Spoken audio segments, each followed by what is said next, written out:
પછી તો આવી ગયા અમે હવે દોડ વાગો બોડેલી લાઈવમાં આપનું સ્વાગત છે।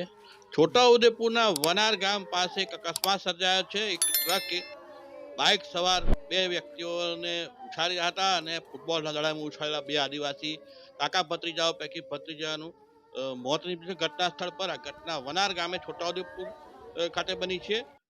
સદર બનાવ અંગે નગુરીભાઈ ઉર્ફે નગીનભાઈ ગોહાયડાભાઈ રાઠવા મોટી ઝેરના રહેવાસી છે। તેઓ ખોખર ફળિયાના રહેવાસી તેઓએ ફરિયાદ નોંધાવી છે છોટાઉદેપુર પોલીસ મથકે અને તેઓના ભત્રીજા ભરતભાઈ સનુભાઈ રાઠવા 48 વર્ષના તેઓ મોત નીપજ્યું છે। એ પણ મોટી ઝેરના વતની છે।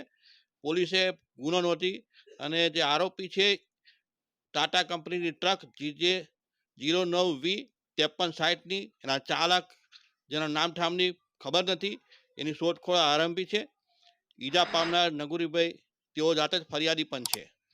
પોલીસે ગુનો નોંધ્યો છે। રાયસિંગભાઈ દેસિંગભાઈ રાઠવાની દુકાન પાસે વનાર ગામે આગળ રોડ ઉપર એક ટાટા ટ્રક જે GJ 09 5360ની વાત કરી તે પ્રમાણે બે ફીકરાઈ અને ગફલતભરી હંકારી અને નગુરીભાઈની મોટરસાયકલ GJ 34F 2526ની સાથે અથાડી દીધી હતી અને અકસ્માત કરી અને જે ટ્રકનો ચાલક છે એ ત્યાંથી ફરાર થઈ ગયો હતો ટ્રકને મૂકીને।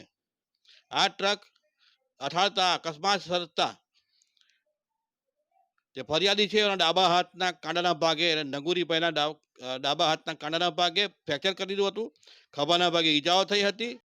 ડાબા કાનના પાછળના ભાગે એ રીતે ઈજાઓ પહોંચી હતી કે 6 ટાંકા લેવા પડ્યા હતા દવાખાનામાં સારવાર દરમિયાન। એવું ઈજા પહોંચી હતી એના લીધે તેઓ સારવાર પણ લઈ રહ્યા છે। અને જે નગુરીભાઈના ભત્રીજા છે ભરતભાઈ સનુભાઈ રાઠવા ઉંમર 48ના તેઓ સ્થળ પર મોત નીપજ્યું છે। તેઓના માથાના ભાગે અને બંને હાથ પર ગંભીર ઈજાઓ પહોંચાડવામાં આવી હતી। શરીરે પણ ઓછી વધતી ઈજાઓ થઈ હતી। ઘટના સ્થળ પર મોત નીપજ્યું છે। કમકમાટી થઈ હતી અને દવાખાનામાં જ્યારે એમને મૃતદેહને લઈ જવામાં આવ્યો તે વખતે પણ એમના સગા સંબંધીઓ ખૂબ જ રડી રહ્યા હતા। છોટાઉદેપુર રેફરલ હોસ્પિટલ ખાતે તેઓનો મૃતદેહ લઈ જવામાં આવ્યો પોસ્ટમોર્ટમ અર્થે। બનાવ અંગે પોલીસે ફરિયાદ નોંધી છે। ખોખર ફળિયા મોટી ઝેરના વતની ભરતભાઈ સનુભાઈ રાઠવાનું આ બનાવમાં મોત નીપજ્યું છે।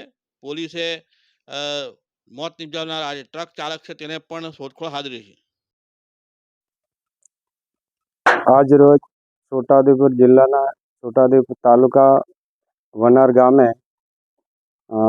એક ટ્રકવાળા ભાઈએ અમારા ગામના ભરતભાઈ રાઠવા અને નંગુરીભાઈ વાળાભાઈ રાઠવા બાઇક પર જતા હતા અને ગાડીના પથ્થરની ભરેલી ગાડીના હડફટ ના આવતા ભરતભાઈ સનુભાઈ રાઠવાનું સ્થળ પર મોત થયેલું છે અને રાઠવા નંગુરીભાઈ ગોહાડાભાઈ સારવાર હેઠળ છે।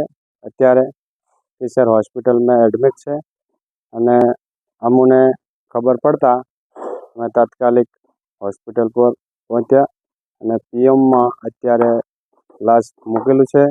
એનું અંદાજિત 2.5 થી 3 કલાક થયેલા છે અને એનો પરિવાર અને ગામજનો બધા હાજર છે। શું નામ? મારું નામ છે રાઠવા લાલસિંહભાઈ ચિલિયાભાઈ।